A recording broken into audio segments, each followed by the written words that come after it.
जैसे ही आप वर्ड सुनते हैं मारवाड़ी तो आपके दिमाग में सीधा एक आ जाता है कि धंधा, पैसा, बिजनेस, इंटरेस्ट, ब्याज और ब्याज का नुकसान नहीं होना चाहिए और दुकान जो हर कोने पे जिसकी दुकान मिल जाएगी वही मारवाड़ी है। एक सफल बिजनेसमैन यानी कि बिजनेस कम्युनिटी में सबसे सक्सेसफुल नाम यदि किसी का है तो वो है मारवाड़ी। ये राजस्थान में मारवाड़ जिले से बिलोंग करते हैं और वो बहुत बड़ा एरिया है राजस्थान का, जहां जोधपुर, बीकानेर, नागौर, सीकर और यहां तक फैला हुआ बहुत बड़ा एरिया है जो मारवाड़ी एरिया बेल्ट कहलाता है। वहीं से निकले हुए ये लोग हैं, लेकिन सिर्फ वहां बिजनेस नहीं कर रहे हैं बल्कि बिजनेस कर रहे हैं पूरे वर्ल्ड में, पूरे देश में, कोने कोने पर यदि बिजनेस मिलेगा तो मारवाड़ी के हाथ में मिलेगा। यदि एक अनुमान लगाया जाए तो इंडिया का 40 से 50% बिजनेस आज भी मारवाड़ीज के पास में ही है, क्योंकि आप कहीं भी जाके देख लीजिए, गोवा में भी जाके देख लेंगे तो एक दुकानदार, एक शॉपकीपर मारवाड़ी ही मिलेगा। और हाँ, इंस्टीट्यूट ऑफ इकोनॉमिक ग्रोथ ने एक रिपोर्ट निकाली थी जिसमें कहा था कि इंडिया की टोटल टैक्स कलेक्शन का 30% ये लोग पे करते हैं। ये है मारवाड़ीज। इसे कहते हैं मारवाड़ी, जो सिर्फ और सिर्फ जानता है तो धंधा करना, बिजनेस करना और पैसा कमाना। आज इस वीडियो में हम बात करेंगे मारवाड़ी कम्युनिटी और उनके स्किल पर। ये स्किल जरूर आपके लिए भी यूजफुल हो सकती है और साथ में ये भी बात करेंगे क्या मारवाड़ी भी अपने स्किल को कम करता जा रहा है या अपने स्किल को भूलता जा रहा है, क्या उनका वर्चस्व कम हो रहा है, यदि हाँ तो क्यों, और यदि उसको इंप्रूव करना है तो वो दो रीजन यदि जिनको मारवाड़ी इंप्रूव कर ले तो मुझे लगता है कि वो फिर से 40-50% बिजनेस को होल्ड कर पाएंगे, बल्कि नेशनल जीडीपी में, और न सिर्फ जीडीपी में बल्कि टैक्स कलेक्शन में जो अभी 30% दे रहे हैं वो 50% तक ले जा सकते हैं। बस सिर्फ और सिर्फ दो चीजें। लेकिन इससे पहले कि हम आगे बढ़े, हम सबसे पहले बात करते हैं इनके बैकग्राउंड के बारे में। जैसा कि एक राजस्थान से बिलोंग करते हैं, मारवाड़ डिस्ट्रिक्ट के सराउंडिंग से इनकी ओरिजिन हुआ है। जब इंडिया आजाद हुआ था उससे पहले जूट मिलों में इनका बड़ा काम था, क्योंकि उस समय जूट का बड़ा सट्टा हुआ करता था और इनकी लैंग्वेज में कहा जाता है फाटका। फाटका, जी हाँ फाटका। क्योंकि मैं मारवाड़ी हूं इसलिए मेरे से बेहतर इस बात को कौन बता सकता है कि मारवाड़ी की क्या क्वालिटीज है। तो जरा ध्यान रखिएगा, जहां सट्टा, फाटका, स्पेकुलेशन का नाम आ जाए तो ये चुटकी में कर जाते हैं, जिसमें आपको यदि तकलीफ होती है इतना बड़ा सट्टा मारने में, वो चुटकी में कर जाते हैं। बड़े बड़े प्लांट, स्टील, सीमेंट, केमिकल, इस तरह की बड़ी बड़ी इंडस्ट्रीज में इनका बड़ा सहयोग है। जहां गेस्टेशन पीरियड 3 से 5 साल तक का भी रहता है, वहां भी ये पेशेंस रखते हैं। इतना पैसा लगा के, इतना बड़ा रिस्क लेके भी वो पेशेंस रखते हैं। पेशेंस रखने के बाद में धंधा करते हैं और बिजनेस में पैसा कमा के ही निकलते हैं। ज्यादातर मारवाड़ी बिजनेस में इंटेलिजेंट है, बल्कि ये कहा जाए कि बचपन से इनको बिजनेस सिखाया जाता है। सिखाया नहीं जाता है, इनके ब्लड में बिजनेस है। जैसे कहा जाता है कि इनका खाने में घी सबसे ज्यादा होता है, तो वैसे ही इनके बचपन से ही इनको बिजनेस सिखाया जाता है। ये मारवाड़ी कम्युनिटी हर चीज में रिस्क और रिवार्ड, रिस्क और प्रॉफिट को कैलकुलेट करके ही रिस्क लेते हैं। कैलकुलेटेड रिस्क लेकर ही आगे बढ़ते हैं। ऐसा नहीं है कि ये कोई अंधी रिस्क लेते हैं। जहां नॉर्मल लोगों की लाइफ स्टाइल होती है घर, दुकान, नौकरी, वापस घर आना, सब्जी लाना, बच्चों के साथ टाइम स्पेंड करना, ये सब चीजें, और साथ में दोपहर में 2 घंटे सोना भी। लेकिन जहां मारवाड़ी की बात आती है वहां उनकी लाइफस्टाइल ही कुछ अलग होती है। ये पैदा होते हैं, पैदा किस लिए होते हैं? बिजनेस करने के लिए, पैसा कमाने के लिए। बिजनेस करते हैं, पैसा कमाते हैं और बिजनेस करते हैं, एक्सपेंशन करते हैं और पैसा कमाते हैं और बिजनेस करते हैं, बढ़ाते हैं, डोनेशन करते हैं। जी हाँ, मारवाड़ों के आप पुराने ऑफिसेज, यानी पुराने ऑफिस मतलब जिन्हें हम गद्दी कहा करते थे, वहां पर एक महाराज हुआ करते थे जिनका काम हुआ करता था खाना बनाना। क्योंकि वहां ऑफिस में खाना बनाने का काम या गद्दी में खाना बनाने का काम महाराज का होता था और वो खाना खिलाया करते थे। तो सेठ लोग सब खाना खाया करते थे, लेकिन जब सेठ लोगों से, उनके गांव से, उनके मिलने जुलने वाले रिश्तेदार या कोई भी आया करते थे उनकी गद्दी में किसी काम से या उस सिटी में किसी काम से आया करते थे, तो इनके यहाँ व्यवस्था होती थी कि अपने गांव से कोई भी आए तो उनको 2 दिन 3 दिन रहने की व्यवस्था हो सके और साथ में उनका भोजन भी वहां हो सके। तो इसके लिए महाराज खाना बनाया करते थे और उन्हीं से खाना खिलाया करते थे। और जब भी कोई सप्लायर या कोई ग्राहक आया करता था जो बाहर अब कंट्रीज से होता था या अब सिटीज से होता था, तो उनको भी पहले कहते थे बासा में चलो और खाना खाओ। वहाँ किचन को बासा या मेस को बासा कहते थे।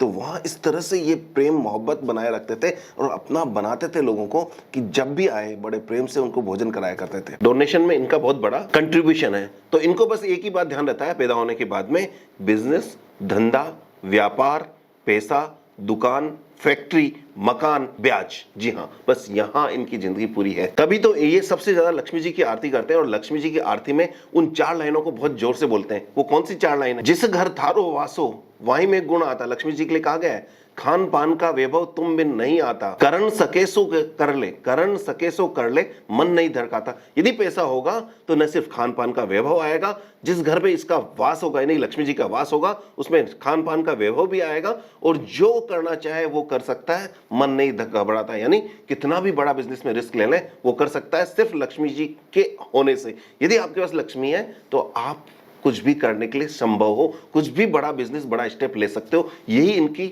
सबसे बड़ी आरती है। आपस की बातचीत में अक्सर ये बात करते हुए मिल जाएंगे। जब 2 मारवाड़ी या 2 व्यापारी आपस में बात कर रहे होंगे, उसमें से एक मारवाड़ी होगा तो अक्सर वो कहेगा, बात पिछा की कोनी लेकिन काम तो इं ही करनू पड़ी। लेकिन जब हम ये बात सुनते हैं तो एक बात ध्यान रख लेना, बात पीछा की कोनी वो बोल रहा है, लेकिन बात पैसे की ही होती है। बात हमेशा पैसे की होती है, क्योंकि धंधा और पैसा ही उसका सबसे बड़ा लाइफ का ऑब्जेक्ट होता है। इसे कहते हैं मारवाड़ी। ऐसे में आपके दिमाग में एक सवाल जरूर आता होगा कि बचपन से मारवाड़ी में ऐसा क्या सिखाया जाता है जिसके कारण ये बिजनेस में बहुत ज्यादा सक्सेसफुल है। वो क्या पॉइंट्स है जो इन्हें दूसरी कम्युनिटी से अलग बनाती है। तो आइए हम उसी को बात करते हैं। तो इनमें सबसे पहली क्वालिटी होती है, ये पैसे को बहुत अच्छा मैनेज करना जानते हैं। मारवाड़ी लोगों की पैसे पे बिल्कुल पकड़ और कड़ी नजर होती है। बैंक में खाली पड़ा हुआ पैसा इनको बिल्कुल नहीं अच्छा लगता। यदि मैं मारवाड़ी वर्ड्स में कहूं तो बिल्कुल नहीं सुहाता है। इनको पैसे का ब्याज चाहिए। पैसे को काम पे लगाना इनका सबसे पहला ऑब्जेक्ट होता है। ये जो रिच डैड पुअर डैड आप पढ़ते हो ना, ये मारवाड़ी प्रिंसिपल्स पे लिखी हुई है। ये मान लीजिए कि ये मारवाड़ी 400-500 साल से जिन प्रिंसिपल को फॉलो करते हैं, उन प्रिंसिपल को लिख दी तो वो रिच डैड पुअर डैड बन गई। तो ये मान के चलिएगा, ये मारवाड़ी है जो फंड को इतना अच्छा मैनेज करते हैं कि इसमें कभी कैश क्रंच नहीं आता। जनरली आपने एक बात देखी होगी, मारवाड़ी यदि किसी चीज से सबसे ज्यादा डरता है तो वो डरता है पैसे की कमी से। बस इसीलिए वो पैसे की कमी को कभी सामना नहीं करना चाहता। यही कारण है कि सबसे बड़ी क्वालिटी है कि वो डेली कैश मिलाते हैं। एक पुराने टाइम की बात बता रहा हूं, एक सेठ जी थे और एक मुनीम जी थे।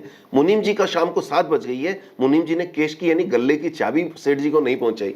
सेठ जी ने फोन करके पूछा, मुनीम जी क्या हुआ, अभी तक 7 बज गई है, आपके घर के जाने का टाइम हो गया, गल्ले की चाबी नहीं आई है। मुनीम जी कहते हैं, साहब आज गल्ला नहीं मिला है, कैश नहीं मिला है। कैश नहीं मिला है इसका मतलब? तो सेठ जी कहते हैं, भाई गल्ला, भाई आपने गल्ले में फर्क को क्या काम, आपने गल्ला में फर्क को के काम, आप तो पहले लिखा पचे देवा, पहले लिख लेते हैं उसके बाद में पैसा देते हैं, तो अपने फर्क का क्या काम, मिल जाएगा आप मिला के, लेकिन चाबी जरूर मंगवा लेते हैं। बिना चाबी रखे रात में सोते नहीं है। मुनीम जी घर तभी जाते हैं जब कैश मिलकर चाबी उनके पास पहुंच जाती है। और ये सिर्फ डेली का हिसाब नहीं है, हर मंथली इनकी बैलेंस शीट बनती है। बैलेंस शीट बनने के बाद में देखा जाता है कि पिछले महीने से इस महीने में कमाई ज्यादा हुई या कम हुई। और यदि बाय द वे पिछले महीने 10 लाख कमाई हुई और इस महीने में 9 लाख कमाई होगी, तो घर आके कह देंगे खर्चा कम कर लो, खर्चा कम कर दो, इस बार तो घाटा लग गया। अब एक घाटा कैसे लग गया कि पिछले महीने तो 10 लाख कमाए थे, इस महीने में 9 ही लाख कमाए, 1 लाख का घाटा लग गया ना। एक मारवाड़ी पहले अर्न करता है बाद में खर्च करता है, पहले अर्न करता है बाद में खर्च करता है। वो ऐसा नहीं है कि उधार में लेकर घी पीने वाला काम वो नहीं करता है। हाँ, बिजनेस के लिए उधार लेता है, बैंक से उधार लेता है, ब्याज से उधार लेता है, बाजार से उधार लेता है, लेकिन वो तभी लेता है जब वो 10% ब्याज पे ले रहा होगा तो 20% कमाने की अपॉर्चुनिटी होगी, तभी वो ब्याज पर पैसा उधार लेता है। इसीलिए आप एक बात और देखते होंगे, जनरली ब्याज और पैसे की कैलकुलेशन इनको बहुत आगे पहुंचाती है। क्योंकि जितने भी ब्याज के धंधे हैं, ब्याज के धंधे मतलब कि लेंडिंग वाले धंधे हैं, वो जनरली ये लोग करते हुए पाए जाते हैं। इसी कारण इनकी ग्रोथ कंसिस्टेंट होती है। इसीलिए मारवाड़ीज के लिए कहा जाता है कि मारवाड़ीज की जान चली जाए लेकिन ब्याज नहीं जाना चाहिए। ये इनका प्रिंसिपल होता है। तो बॉटम लाइन ये है कि ये पैसे को बहुत अच्छे से मैनेज करना चाहते हैं। इनकी स्किल मैंने आपको बताई है ना। दूसरा सबसे बड़ा पॉइंट वो है डेलीगेशन। ये अपने काम को डेलीगेशन बहुत अच्छा करते हैं। ये ज्यादा पढ़े लिखे हो या न हो, लेकिन अपने से ज्यादा पढ़े लिखे को मैनेज करना जानते हैं। ये जानते हैं कि अपने मुनीम जी से, स्टाफ से कैसे काम कराया जाता है। ये जानते हैं कि स्टाफ ही इनको आगे लेके जाएगा। और जब ये काम को डेलीगेट कर देते हैं तो ये पूरा प्रोसेस बना के डेलीगेट करते हैं। और डेलीगेट करने के बाद में स्टाफ को डिस्टर्ब नहीं करते हैं, बल्कि सिर्फ दूर से जरूर नजर रखते हैं कि काम तो सही चल रहा है ना, कहीं कोई लीकेज तो नहीं है, धंधो तो ठीक चल रहे हो है ना, कहीं कोई लीकेज तो कोई नहीं ना। ये बिल्कुल क्लोजली वॉच करते हैं और बीच में तभी बोलते हैं जब बहुत ज्यादा जरूरी हो। जनरली स्टाफ को काम डेलीगेट करने के बाद में बीच में उसको डिस्टर्ब नहीं करते हैं। डिस्टर्ब करते करते हैं तो सिर्फ एक बात से कि पीछे आया नहीं आया, या उधार गया है तो उधार को पीछे टाइम पर आया नहीं आया, इसके अलावा और किसी बात पर ये डिस्टर्ब भी नहीं करते हैं। यहाँ एक और इंपॉर्टेंट बात मैं ऐड करना चाहूंगा कि जब ये टीम बनाते हैं उसको डेलीगेशन के अलावा टीम को हमेशा अपना बनाते हैं। आपने अक्सर देखा होगा कि हर सेठ जी के एक मुनीम जी होते थे।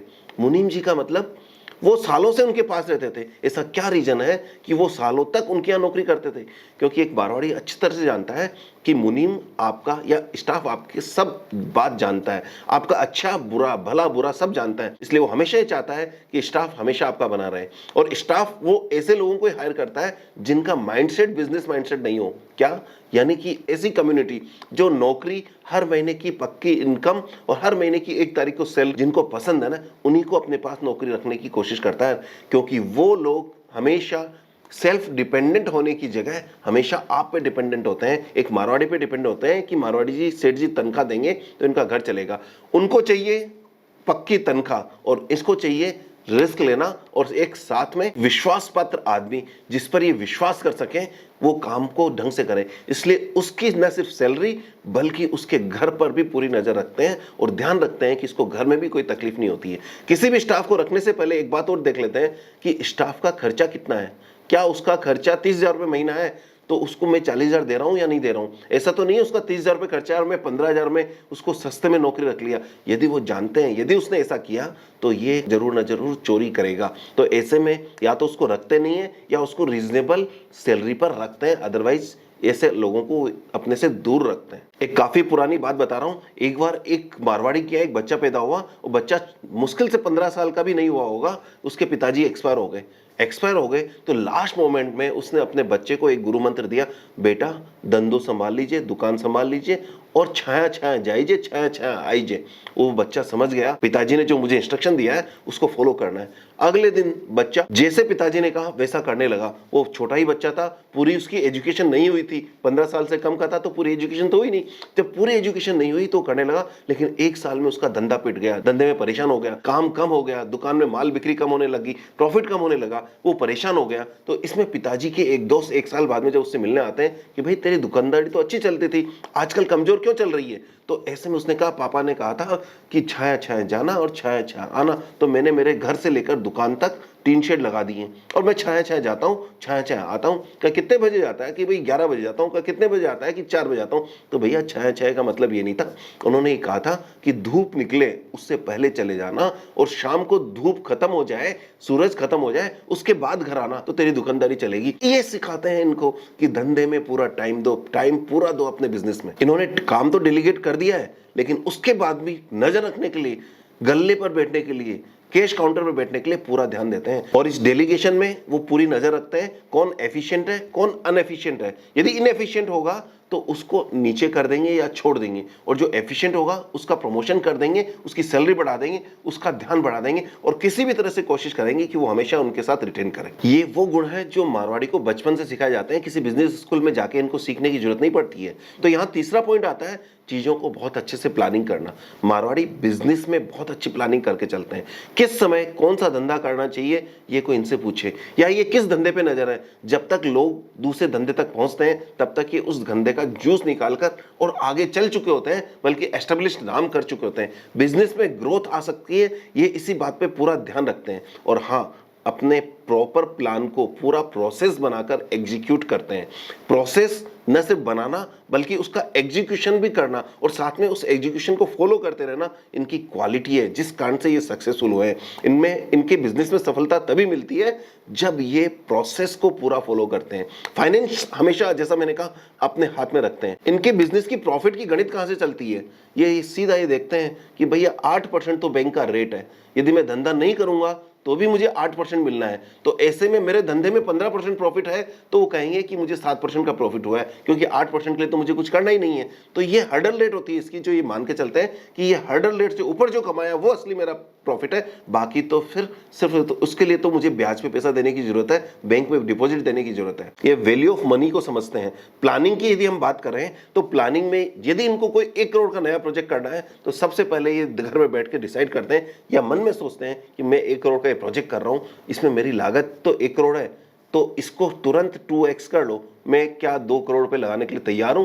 पहले तो ये डिसाइड करते हैं। उसके बाद में डिसाइड करते हैं कि ये प्रोजेक्ट में 1 करोड़ का कर रहा हूं, इसमें मुझे मैक्सिमम लॉस कितना हो सकता है, कि मुझे 75 लाख रुपए का लॉस होता है। अगेन उसको 2x करते हैं कि क्या मैं 1.5 करोड़ का लॉस उठाने के लिए तैयार हूं, और यदि मैं 1.5 करोड़ का लॉस हो जाए तो क्या मेरी लाइफस्टाइल में, मेरे सोच में, मेरे चलने में कुछ फर्क आएगा? क्या लोगों को रियलाइज होगा कि मुझे लॉस हो गया है? यदि ऐसा होगा तो इसका मतलब ये मेरे लिए और ट्रेड है। लेकिन यदि ऐसा नहीं हुआ और मैंने 1 करोड़ पे, 1.5 करोड़ पे लॉस उठाने की मेरी कैपेसिटी है, तो ही वो इस बिजनेस में आते हैं। इनके लिए एक और खास बात कही जाती है कि इनके फेस से आप पता नहीं लग सकते कि ये कितनी लाली में है, यानी कितना पैसा कमा लिया है। इनके फेस से यदि इनको किसी दिन नुकसान लग जाए, किसी साल नुकसान लग जाए, तो आप जज नहीं कर सकते कि ये नुकसान में है। और यदि किसी साल में बड़ा फायदा भी हो जाए तो आपको पता ही नहीं लगेगा इसको बड़ा फायदा होगा। इनकी डाइजेशन कैपेसिटी बहुत अच्छी होती है।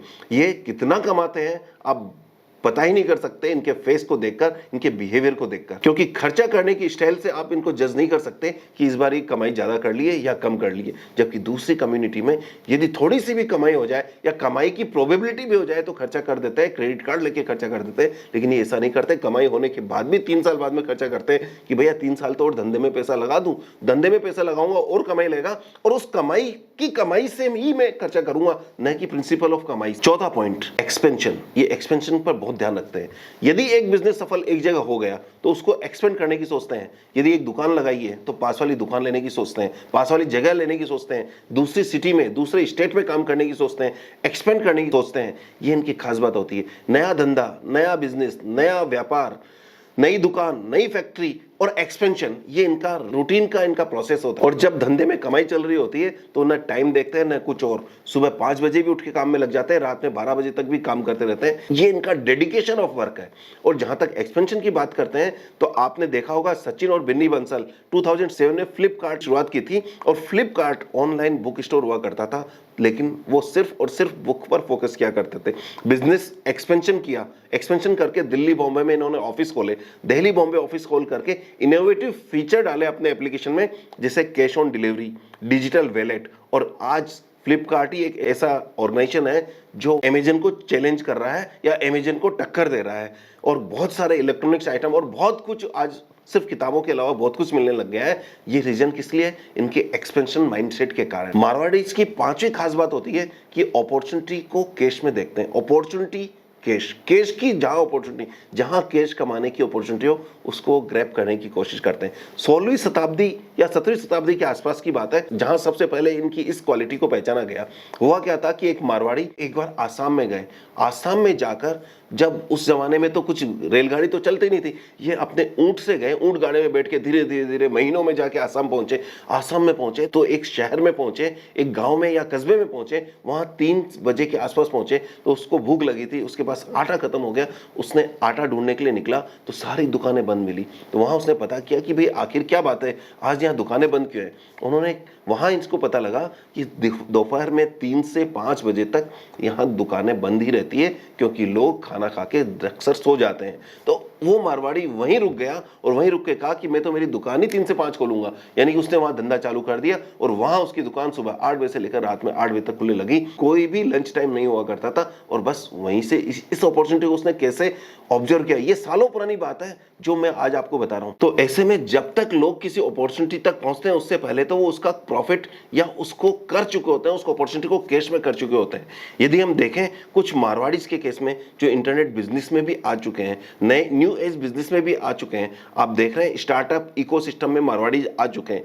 मित्रा, जोमेटो, फ्लिपकार्ट, ओयो, ये सब मारवाड़ियों के तो बनाए हुए ऑर्गेनाइजेशंस हैं। यदि ये जॉब करते हैं तो टेम्परेरी जॉब करते हैं, परमानेंट तो इनको बिजनेस ही करना होता है। यदि जॉब कर रहे हैं तो सिर्फ इसलिए कर रहे हैं कि सीख कर अपना बिजनेस करना है।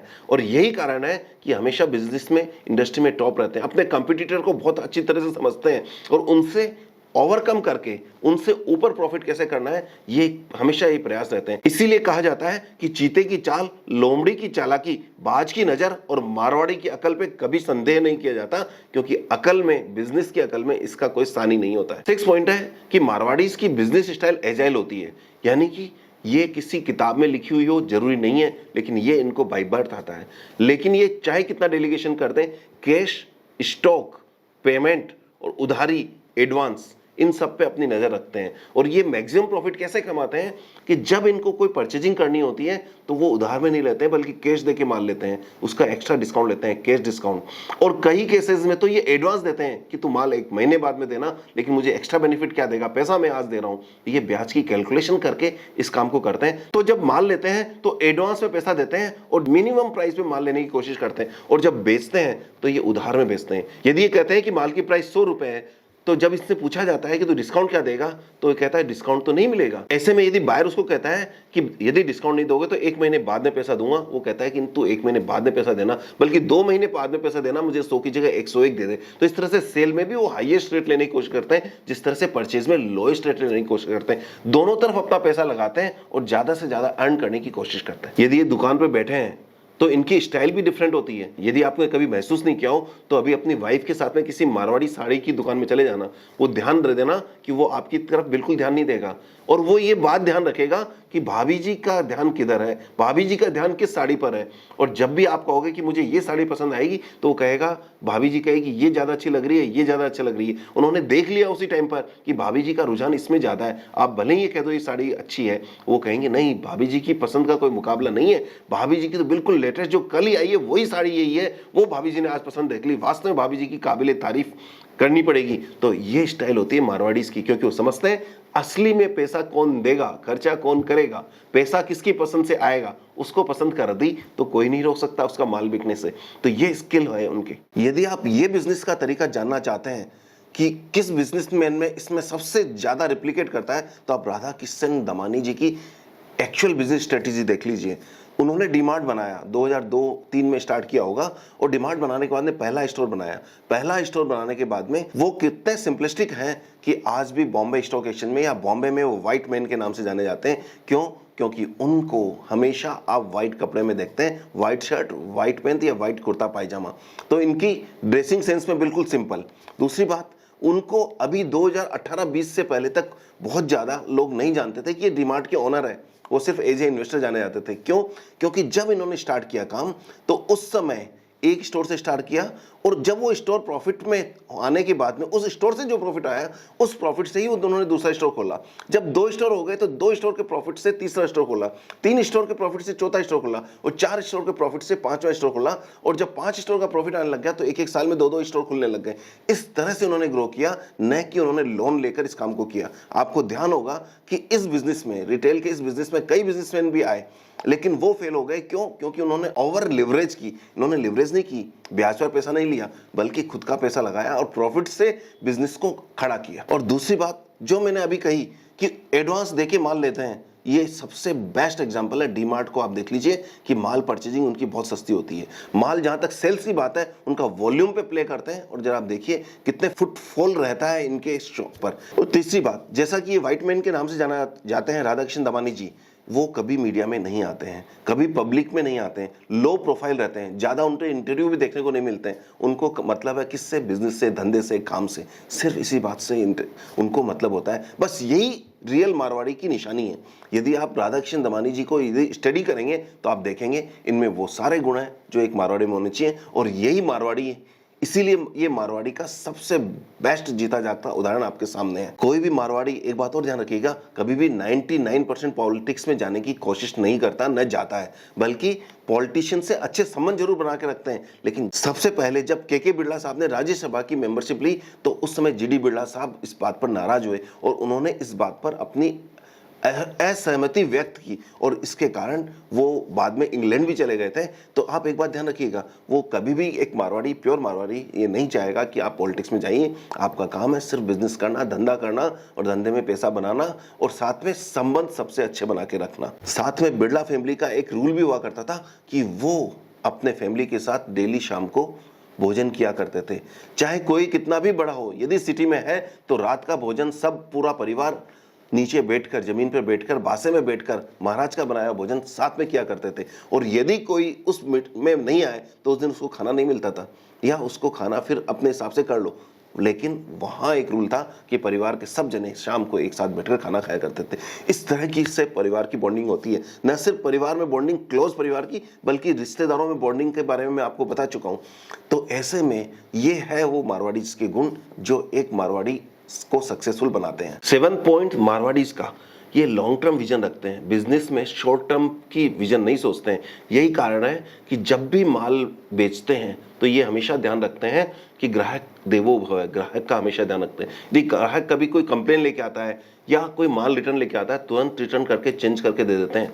और इसी तरह जब ये किसी से परचेजर होते हैं, एज ए परचेज करते हैं, तो उसका पेमेंट बिल्कुल टाइम से करते हैं, एक दिन भी डिले नहीं करते। तो इसलिए कोई भी व्यापारी, कोई भी बिजनेसमैन मारवाड़ी को माल बेचना पसंद करता है। क्यों?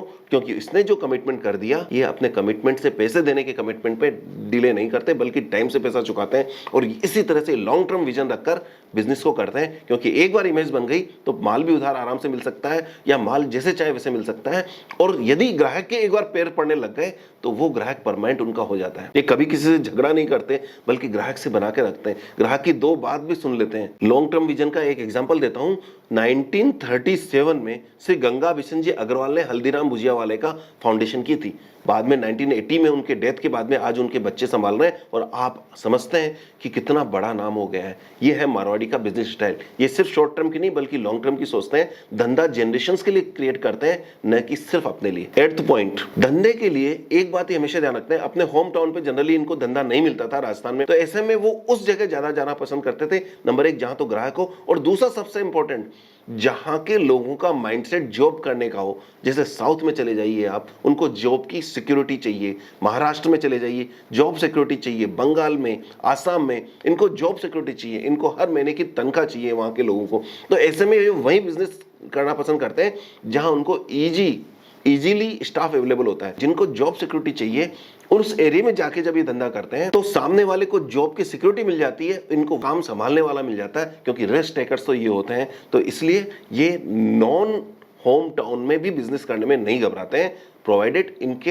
अकॉर्डिंग सिचुएशंस हो। 9 पॉइंट, इनकी नेटवर्किंग बहुत स्ट्रांग होती है। आपने कभी भी एक मारवाड़ी फैमिली में यदि आप जाएंगे, या कहीं एक जगह या कहीं किसी धार्मिक स्थान पे आप देखेंगे, तो वो बोलते हुए मिलेंगे मामा जी, मौसी जी, नानी जी, चाचा जी, ताऊ जी, ये सारे नाम वही मिलते हैं। फूफा जी, बुआ जी, ये सारे नाम वही मिलते हैं। जनरली ये सब एक साथ होते हैं, और जब इनके यहाँ स्पेशली शादी होती है तो ये सब एक साथ इकट्ठे होते हैं। तो 200, 300, 400 लोग तो इनके परिवार वाले होते हैं, जो पूरे देश विदेश से शादी के अवसर पर एक साथ इकट्ठे मिलते हैं। तभी ये वर्ड्स आपको वहाँ बहुत ज़्यादा सुनने को मिलते हैं। यदि कभी भगवान की कथा हो रही हो तो वहाँ पर इनका बहुत बड़ा इन्वॉल्वमेंट होता है, और ऐसे टाइम पर पूरा परिवार जो वर्ल्ड में कहीं भी हो, लेकिन ऐसे टाइम पर एक जगह आके जरूर मिलता है। तो इस तरह से ये नेटवर्किंग करते हैं, आपस में झगड़ा नहीं करते हैं। ये आपस में छोड़िए, वैसे भी झगड़ा नहीं करते हैं, क्योंकि ये झगड़े से दूर रहते हैं। जहाँ झगड़ा हो रहा हो उससे दूसरी गली से निकल जाएंगे, क्योंकि इनका काम पैसा कमाना है, झगड़ा करना नहीं है। झगड़े में ये दिमाग नहीं लगाते हैं, सिर्फ और सिर्फ एक ही जगह दिमाग लगाते हैं कि पैसा कैसे बन सकता है। रिश्तेदारी में सुख दुख बांटते हैं, सुख दुख में पैसा देते हैं।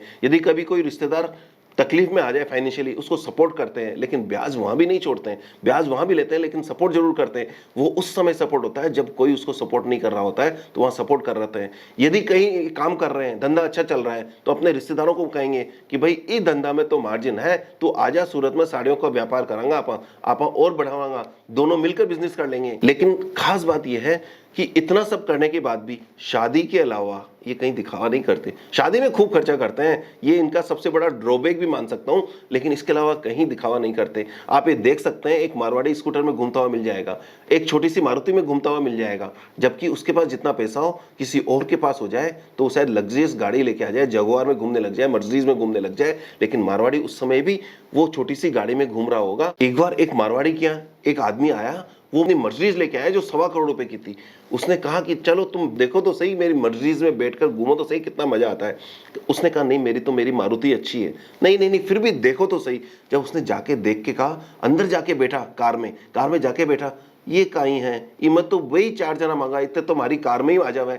तो ये सोच होती है कि 4 जने ही जाने हैं तो मर्सिडीज लेने की क्या जरूरत है, 8 लाख की मारुति ही ले लो ना। 10वां और लास्ट पॉइंट, डोनेशन। जी हाँ, ये इनके धंधे में, व्यापार में, बिजनेस में जितना कमाते हैं, जनरली इनके ये माना जाता है कि 10% हमें डोनेशन करना है जितना भी कमा रहे हैं। धंधे में ये मानते हैं कि बिजनेस के कारण यदि कोई गलत पैसा इनके पास आ गया हो तो डोनेशन करने से वो गलत पैसा निकल जाता है, खराब वापस शुद्ध हो जाता है, बचा हुआ पैसा शुद्ध हो जाता है, तो इसलिए डोनेशन करते हैं। आपने महाराणा प्रताप के टाइम की बात सुनी होगी, भामाशाह, सेठ भामाशाह ने महाराणा प्रताप की मदद की, तो ये सेठ जी थे भामाशाह, तभी मदद की।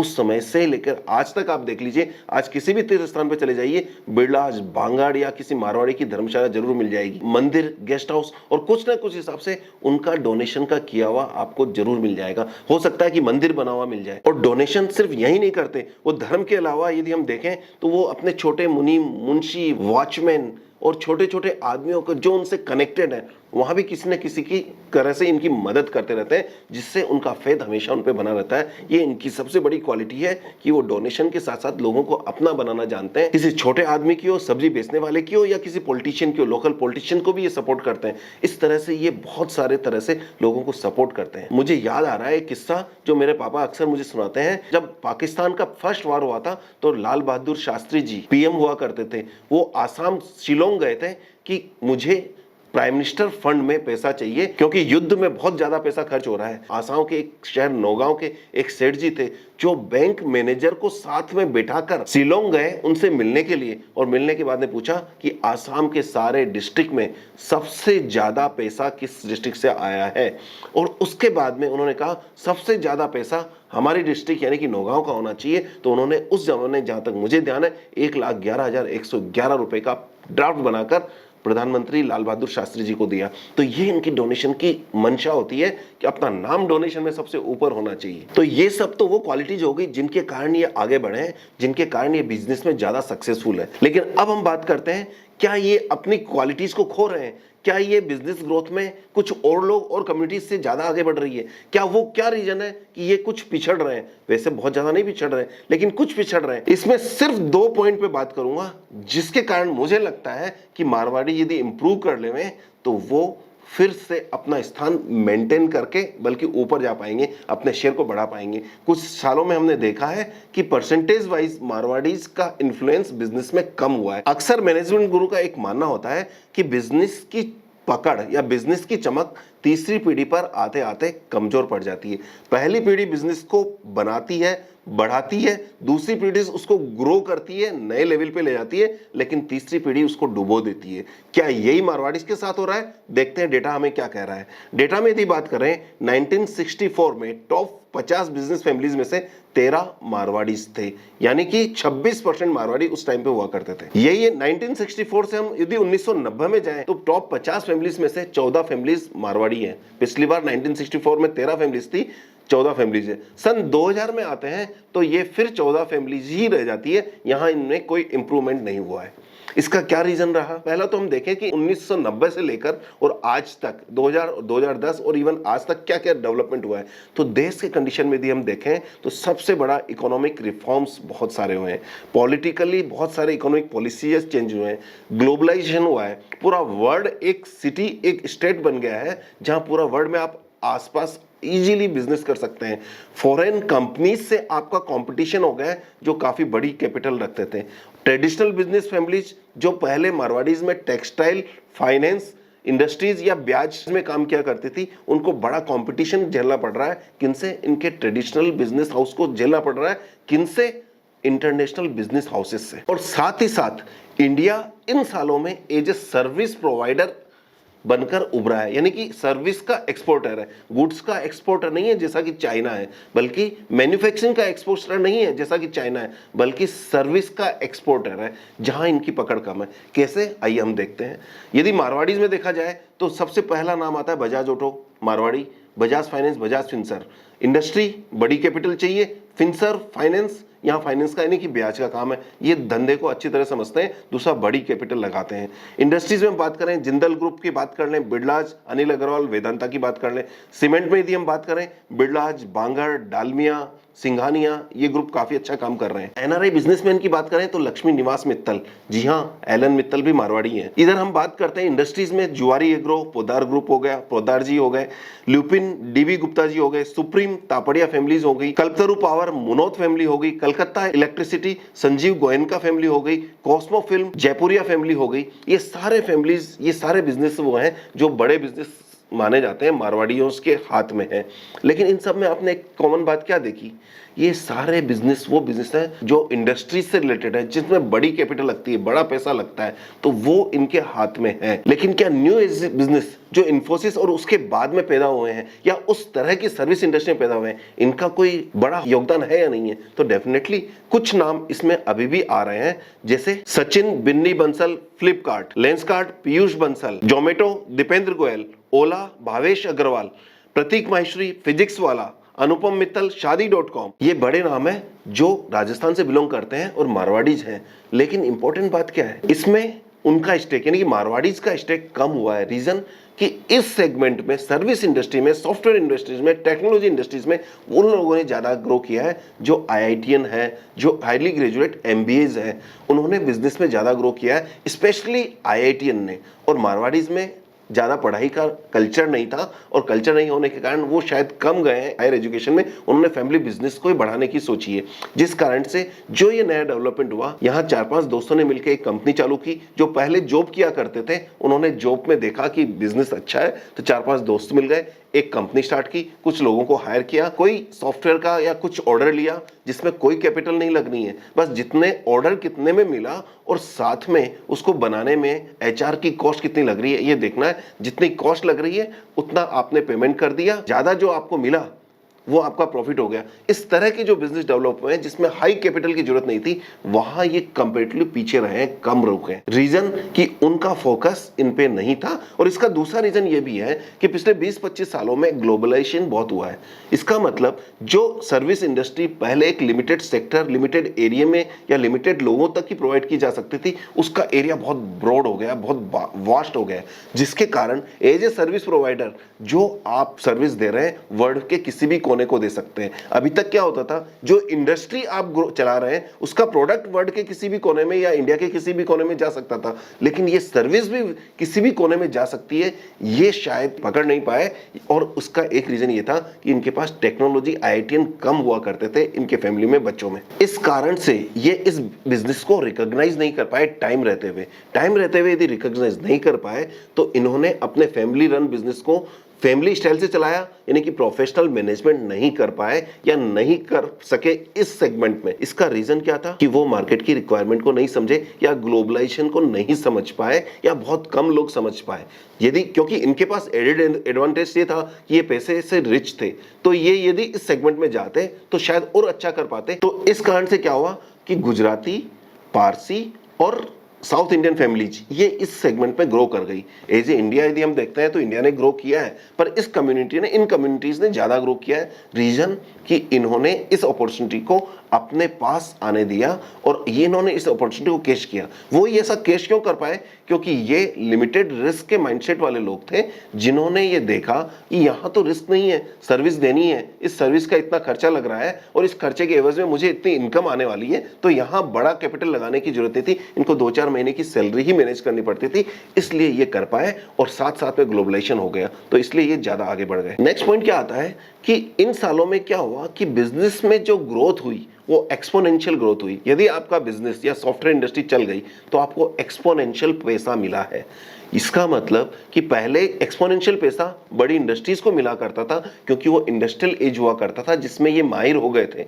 लेकिन ये जो नया पैसा जो फास्ट बना, आज से पहले लाइफ में कभी भी आपने देखा होगा कि हम अपने बचपन में यही सुना करते थे, टाटा बिरला है क्या तू, इसका मतलब कि बड़ा आदमी है क्या तू। लेकिन आज हर इंसान जिसके पास एक नया आइडिया हो, वो वर्ल्ड के किसी भी कोने में, किसी जंगल में या किसी गांव में भी बैठा हो, उस आइडिया को यदि क्लिक कर जाए तो वो पैसा वाला बन सकता है। और वो आइडिया किसी का गुलाम नहीं है, वो आइडिया किसी की बपोती नहीं है। और इस कारण से दूसरे कम्युनिटी के लोग जिनके पास अच्छे आइडियाज थे वो कंपैरेटिवली आगे चले गए और मारवाड़ीज अपने स्टेक को बढ़ा नहीं पाए। लेकिन ऐसा नहीं कह रहा हूं कि वो डाउन हो गए हैं, क्योंकि आज भी फोर्ब्स इंडिया रिच लिस्ट 2023 में यदि बात करें तो 10 में से 6 लोग मारवाड़ी हैं। तो इसका मतलब उनका वजूद कम नहीं हुआ है, लेकिन यदि वो और अच्छा कर सकते थे वो नहीं कर सके। इसका रीजन क्लियर हमारे सामने आ गया है। तो इस सेगमेंट में यदि मैं बात करूं तो मारवाड़ी इस बात को समझ चुके हैं और इसमें वो ग्रो कर ले जाएंगे अगले 10 साल में, क्योंकि उनके पास कैपिटल और रिस्क टेकिंग कैपेसिटी दोनों ही है। तो अगले 10 साल में इस सॉफ्टवेयर सेगमेंट, सर्विस इंडस्ट्री में वो बहुत तेजी से आगे आएंगे और अपना वर्चस्व बना लेंगे और अपने आप में बड़ा नाम एस्टेब्लिश कर लेंगे। दूसरा पॉइंट जहां मारवाड़ीज को सबसे ज्यादा इंप्रूवमेंट की जरूरत है, मैं आपसे एक बात पूछता हूं, आपने कई मारवाड़ीज बिजनेसमैन के नाम सुने, क्या आपने बिजनेस वुमेन के नाम सुने? क्या मुझे आप 4 बिजनेस वुमेन के नाम बता सकते हो जो मारवाड़ीज फैमिली से बिलोंग करती हैं? आप सोच के नीचे कमेंट में लिखिएगा। मैं आपको बताता हूं 2 नाम। तो नंबर 1 नाम है दीपाली गोयनका जो वेलिस्पन से है, दूसरा विनती सराफ जो विनती ऑर्गेनिक्स है। इसके अलावा मुझे तो कोई मारवाड़ी फैमिलीज में लेडीज का नाम टॉप बिजनेस में नाम नजर नहीं आता है। इसका मतलब क्या हुआ कि इनके बिजनेस में, इनके फैमिलीज में एक कल्चर है। कल्चर क्या है मारवाड़ी फैमिलीज में कि बिजनेस, कि हमारे घर की लेडीज भी काम करेगी क्या, क्या वो भी जॉब पे काम करेगी, हम बैठे हैं ना कमाने के लिए, इस माइंडसेट से आते हैं। इस माइंडसेट से आते हैं तो यहाँ लेडीज को काम करना या बिजनेस करना ज़्यादा अलाउ नहीं किया जाता था ट्रेडिशनली। लेकिन आज क्या पोजीशन है, इनकी लेडीज बड़ी स्मार्ट निकली है। उन्होंने अपने घर के जो काम पहले वो किया करती थी, जो काम वो संभाला करती थी, घर गृहस्थी संभाला करती थी, वो सारे काम आउटसोर्स कर रही हैं। आप देख सकते हैं इनके घर में नौकर, बाई, झाड़ू, पोंछा, बर्तन, कपड़ा, यहाँ तक कि खाना बनाने वाले, ये सारे काम आउटसोर्स कर दिए हैं। जब ये काम आउटसोर्स कर दिए हैं तो फिर इनके घर की लेडीज क्या कर रही हैं? ये जब इनका बिजनेस माइंड है, क्योंकि इनके घर में 24 घंटे बिजनेस की बातें ही होती है, तो इनका बिजनेस माइंड है, तो इनके घर की लेडीज काम क्यों नहीं कर रही है? यह एक बड़ा रीजन है कि लेडीज में इनका कंट्रीब्यूशन कम है। आज जब लेडीज का, गवर्नमेंट भी लेडीज का कंट्रीब्यूशन बढ़ा रही है पार्लियामेंट में, तो इनके घरों में भी इनका कंट्रीब्यूशन बिजनेस में या जॉब में बढ़ना चाहिए, जहां इंप्रूव कर सकते हैं। जरा इमेजिन कीजिए, दूसरे कम्युनिटीज के लोगों की लेडीज काम कर रही है, वो काम करके डबल इनकम जनरेट कर रही है, डबल इनकम जनरेट कर रही है, वो सिंगल इनकम को कैसे बीट कर सकती है? यदि हम हायर क्लास वाले लोगों की बात नहीं करें तो मिडिल क्लास में भी या अपर मिडिल क्लास में भी बात करें तो बीट करना पॉसिबल नहीं है। As a mutual fund investor मैं आपको कई बार बताता हूं कि आपकी हाउस लोन की किस्त में से 10% यदि आप एक्स्ट्रा पे कर दें तो आपका प्रीमियम कितना कम हो जाएगा, या आपकी इंस्टॉलमेंट 4 साल पहले पे हो जाएगी। लेकिन यदि मैं इसमें कैलकुलेशन कर दूं कि आपके हाउस लोन में से यदि आपकी वाइफ भी 30-40 हजार रुपए कमा सकती है, डेफिनेटली वो कमा सकती है, कोई भी एजुकेटेड लेडी इतना कमा सकती है, यदि वो चुकाना चालू कर दिया जाए तो आपका हाउस लोन शायद 6-7 साल में चुक जाएगा। ये ऐसा नहीं सोचते हैं, क्योंकि काम करना और कमाने की जिम्मेदारी इनके परिवार में इनकी मानी जाती है। ऐसे में मारवाड़ी परिवारों में जब कमाने का दर्द किसी और को होता है और खुशी किसी और को मिलती होती है, तो दर्द और खुशी अलग अलग लोगों को मिलती है, तो ये बैलेंस नहीं हो पाता है। जब लेडीज काम पे आएंगी तो उनको दर्द भी होगा और खर्च करने की खुशी भी मिलेगी, और इसको बैलेंस करना बहुत अच्छी तरह से वो जान पाएंगे। क्योंकि इनकी लेडीज ने काम तो आउटसोर्स कर दिया है, लेकिन क्या पढ़ना छोड़ दिया है? पढ़ रही हैं, अच्छा पढ़ रही हैं। जब रिजल्ट्स आते हैं तो हम ये देखते हैं कि 57% गर्ल्स ने पास हुई, जबकि बॉयज में 43% पास हुए। लड़कियों ने इस बार भी लड़कों को पछाड़ा, इस तरह की न्यूज हम सुनते हैं। लेकिन वो पछाड़ने वाली लड़कियां जब इनके घर की लेडीज बन जाती हैं, वो बिजनेस में क्यों नहीं आती है? उनका नाम बाद में कहाँ चला जाता है? जब वो इंटेलिजेंट थे तो इसका मतलब उनकी काबिलियत में कोई कमी नहीं है, लेकिन बाद में इनका काम, ये लोग कहाँ चले जाते हैं? इनके घर में वही लेडीज काम करती है, इनके परिवारों में वही लेडीज काम करती है जो कंपैरेटिवली अपने बिजनेस में अच्छा नहीं कर पाते हैं और मजबूरी के कारण उनको काम करना पड़ता है। यदि हस्बैंड बिजनेस में रीजनेबली अच्छा कर रहा है या जॉब में रीजनेबली अच्छा कर रहा है, तो वो जनरली नहीं प्रेफर करता है कि लेडीज काम करें। यहाँ इनको माइंडसेट को इंप्रूव करने की जरूरत है, वो इनका पर्सनल चॉइस है, ये इनके लिए सबसे चैलेंजिंग काम होने वाला है। तो आज इनकी लेडीज का क्या काम बचता है? 25 से 35 साल, शादी और बच्चे 2 हो गए, उसके बाद में इनका काम फ्री। 35 साल के बाद में इनके घर की लेडीज का को अगले 35 साल तक जीना है, यानी कि आज की तारीख में एवरेज इंडिया की लाइफ 65 साल है, यानी कि 70 साल तक तो एवरेज मिडिल क्लास तो जिएगा ना, बल्कि 80-90 साल जिएगा। इस 35 साल में दूसरी कम्युनिटी में लेडीज काम करके पैसा कमा रही है, वो कैसे बीट कर सकती है? वो आराम से बीट कर सकती है इन फैमिलीज की लेडीज को, इन फैमिलीज को। क्यों? क्योंकि वहां तो डबल इनकम है। उनके हो सकता है डिंक की उनके थ्योरी चलती हो, डबल इनकम नो किड, तो लॉन्ग रन में तो पीछे आ जाएंगे। लेकिन यदि उनके पास डिंक नहीं चल रहा है, या डबल इनकम तो चल रही है, डिंक हो नहीं हो एक सेपरेट मैटर हो गया, लेकिन डबल इनकम चल रही है, तो 35 साल की डबल इनकम को आप इमेजिन करके देखिए, कैलकुलेट करके देखिए, एक कैलकुलेटर, एसआईपी कैलकुलेटर से कैलकुलेट करके देखिए कि कितनी बड़ी वेल्थ को लूज कर रहे हैं। दूसरा एक और रीजन है कि न्यूक्लियर फैमिली, यानी कि न्यूक्लियर फैमिली बड़ी है। यदि न्यूक्लियर फैमिली बड़ी है तो ऐसे में में तो ये और ज्यादा जरूरी है कि जॉब किया जाए या बिजनेस किया जाए, स्पेशली इन परिवारों की लेडीज के लिए। यदि वो ऐसा करेंगी तो इसमें क्या क्या फायदे होने वाले हैं।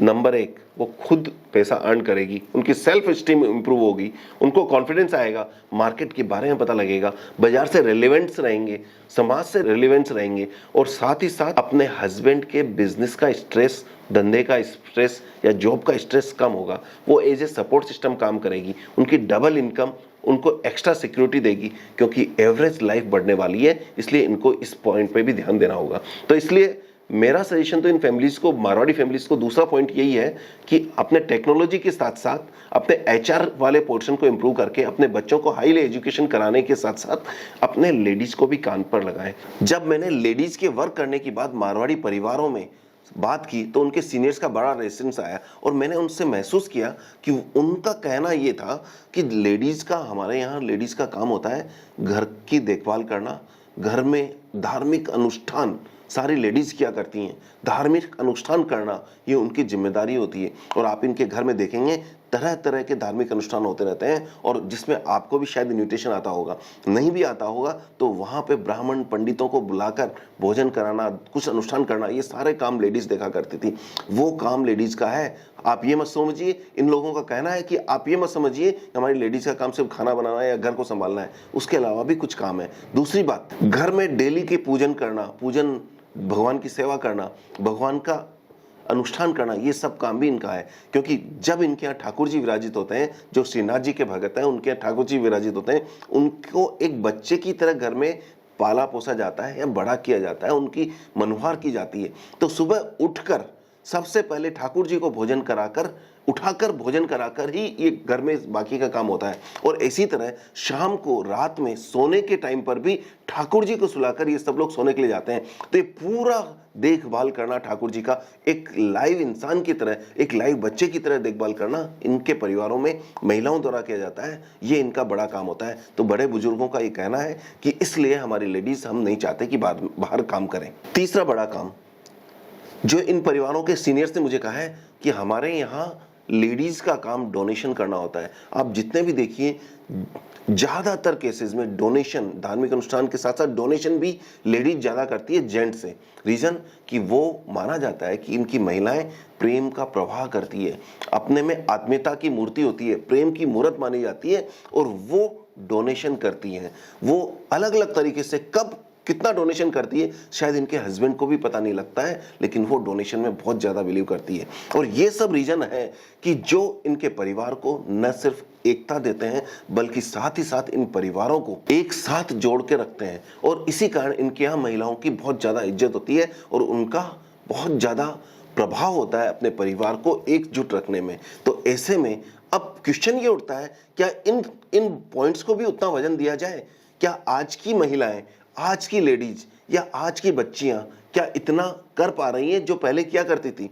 तो उनके पास, मेरा जैसा ऑब्जर्वेशन है, ये उनका मानना है, यदि ऐसा कुछ कर रही हैं तो शायद बाहर काम करने की या बिजनेस करने की या एंटरप्रेन्योरशिप में जाने की जरूरत नहीं है।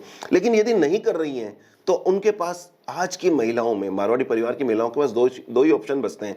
नंबर एक, जो ट्रेडिशनली जो इनका स्ट्रॉन्ग पॉइंट है कि अपने धार्मिक अनुष्ठान और पूजा पाठ, साथ में डोनेशन, और घर परिवार में भगवान की सेवा पूजा करना, उसको भी अपनी प्रायोरिटी पे उतना ही लें जितने 2-3 घंटे जो इनके लगते थे वो लगाएं। या फिर यदि आपको इसमें बिल्कुल इंटरेस्ट नहीं है, यदि आपके घर की महिलाएं ये नहीं कर रही हैं, तो आपको काम पर लगना चाहिए, या जो आज की इकोनॉमिक रिक्वायरमेंट है देश की, उसके अकॉर्डिंग काम पे रखना चाहिए।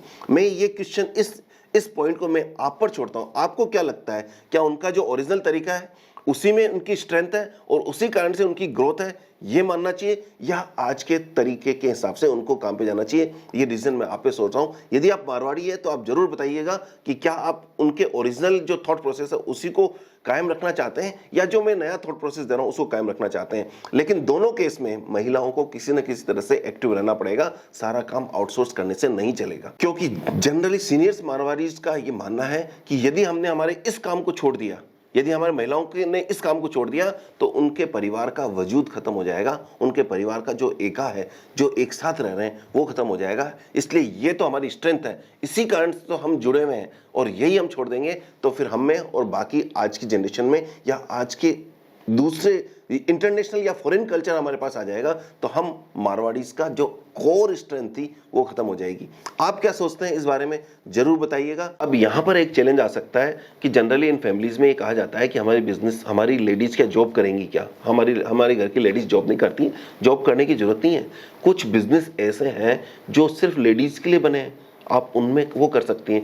कुछ बिजनेस ऐसे हैं जो आप भी कर सकते हैं। हस्बैंड के बिजनेस में यदि आपकी पकड़ मजबूत हो जाएगी तो आपके स्टाफ पर आपकी कंट्रोल बढ़ जाएगा, बल्कि आपको एक सपोर्टिंग हैंड मिल जाएगा लाइफ लॉन्ग के लिए, जो हस्बैंड का सबसे विश्वास पात्र आदमी होगा। जरा इमेजिन कीजिएगा, जितना विश्वास हस्बैंड आपको डेलीगेट करके हो सकता है, क्या उतना विश्वास किसी स्टाफ को डेलीगेट करके हो सकता है? यदि नहीं तो आज उनके ऑफिस में कम से कम 8 घंटे काम जरूर करना चाहिए। स्पेशली 20 से 40 की एज है, उनको कम से कम 8 घंटे ऑफिस में देना चाहिए। और इससे ज़्यादा एज हो जाए तो हर 10 साल में 2-2 घंटे आप, 1-1 2-2 घंटे आप कम करके 4 घंटे काम तो लास्ट तक आपको करते रहना चाहिए। यदि ऐसा कर पाएंगे तो मुझे लगता है कि ये कम्युनिटी में आगे भी और तेजी से ग्रो करेंगे और बिजनेस में अपना वर्चस्व बना के रखेंगे। तो मेरे ये 2 पॉइंट आपको कैसे लगे जरूर बताइएगा। क्या ये रियली ओरिजिनल थॉट प्रोसेस से आए हैं ये भी जरूर बताइएगा। इस वीडियो को यदि लाइक नहीं किया है तो लाइक कर दीजिए, चैनल को सब्सक्राइब कीजिए, अपने दोस्तों के साथ शेयर कीजिए। यदि आप मारवाड़ी हैं तो डेफिनेटली कमेंट में लिखेंगे, यदि नहीं है तो आप बताइएगा क्या मैंने जो बात कही वो आप भी ऑब्जर्व कर रहे हैं क्या। और स्पेशली लेडीज से मैं हाथ जोड़ के माफ़ी मांगता हूँ, यदि मैंने आपको कुछ जो कहा है इस वीडियो में आपको बुरा लगा हो तो मैं हाथ जोड़ के माफ़ी मांगता हूँ, लेकिन ये असली सच्चाई है जो मैंने आपके साथ शेयर की है। वीडियो कैसा लगा जरूर बताइएगा। All the best, happy investing. मिलते हैं किसी और वीडियो में, तब तक के लिए जय श्री कृष्णा।